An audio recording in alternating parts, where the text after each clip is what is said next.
ጌጥ ወርቅ ፎቶ አንስታ ዋትሳፕ ላይ ልካ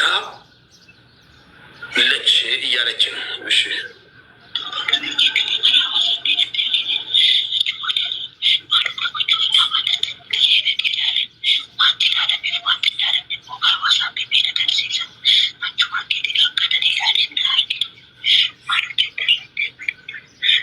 ዋትሳፕ ላይ የተላከልኝን መልእክት ጉትቻ ጆሮ ጌጡን የወርቅ ጆሮ ጌጡን አይቼው ከዛ ወዲያው መጣ።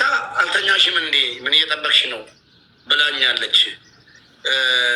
ቼክ ያደረገችው ደግሞ ዋትሳፕ ላይ የላከችውን የጆሮ ጌጥ ገብቼ እንዳየው ስላሳያት ነው። መጣ ምን እያደረግሽ ነው አልተኛሽም እንዴ ብላ ጠየቀችኝ።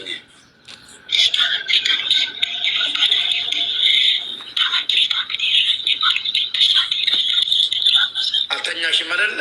በዚህ ሰዓት ምን ታደርጊያለሽ? እኛም አንተኛም አንቺም አትተኚ ብላኝ ወጣች ነው የሚለው ድምፁ። በኢሞ ነው ለእህቷ የላከችው። ይሄን ሪከርድ አድርጋ ሳትሞት በፊት ግን በጣም የሚገርመው ደግሞ እጃዛ ቤት ገብቻለሁ ገባ ፖሊስ ጣቢያ ሄጄ ሰጥቼ ብዙ ነገር አለው። እኔ እንደዚህ አይነት ውስብስብ እንትን አልገባኝም። ለማንኛውም ለኢትዮጵያ ሕዝብ ነገር ፍርዱን ለሕዝብ ጥናል። በጣም ያሳዝናል። ግን ያለ እናቷ ፍቃድ የሰው ጋር ላይ መቀበሯ በጣም ያሳዝናል። በጣም ያሳዝናል። አሩ ነው እንግዲህ በዚች ልጅ የምናየው የሌሎችንም እህቶች መከራ ነው እና ፈጣሪ ከነሱ ጋር ሌላ ምንለ ከባድ እኮ የልጁን ሀብት የልጁን ጅኒ ማግኘት መብት ከሌለው የልጁን ሬሳ እኮ የማግኘት መብት በደንብ እንዳለው እናውቃለን። ቤተሰብ የትም ሀገር ይሁን የትም ሀገር የልጁን ሬሳ ወደ ሀገር የመላክ ባይከይ ቤቢ እርቤ የልጁን ሬሳ አስክሬን ከየትም ሀገር ወደ ሀገር የማስገባት መብት አለው እኮ።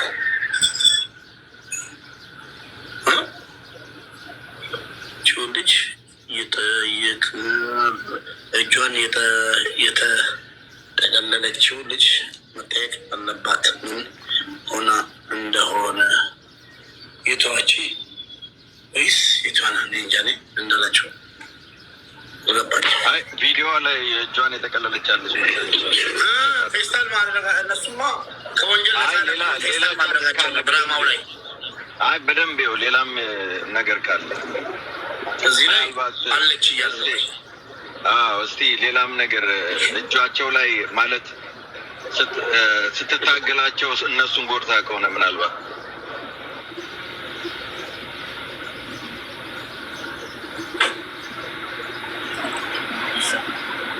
በደንብ ው ቪዲዮ ነው ዙሪያውን ያው ልጅቷ ያለችበትን ብቻ ሳይሆን እነሱ ሁለቱንም ሴቶች እጃቸውን በደንብ ተመልከቱ።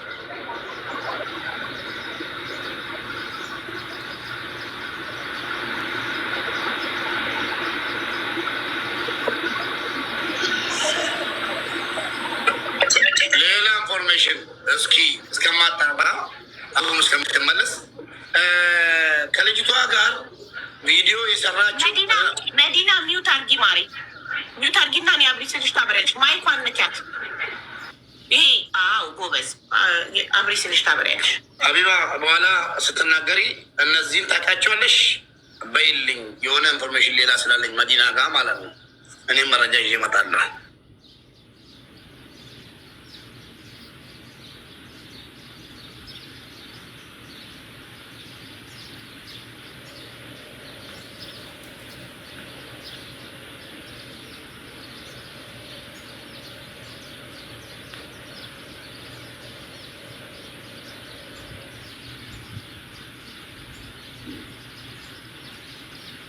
እናቷ ጋር መሰራ ልጅ ናት ተብሏል።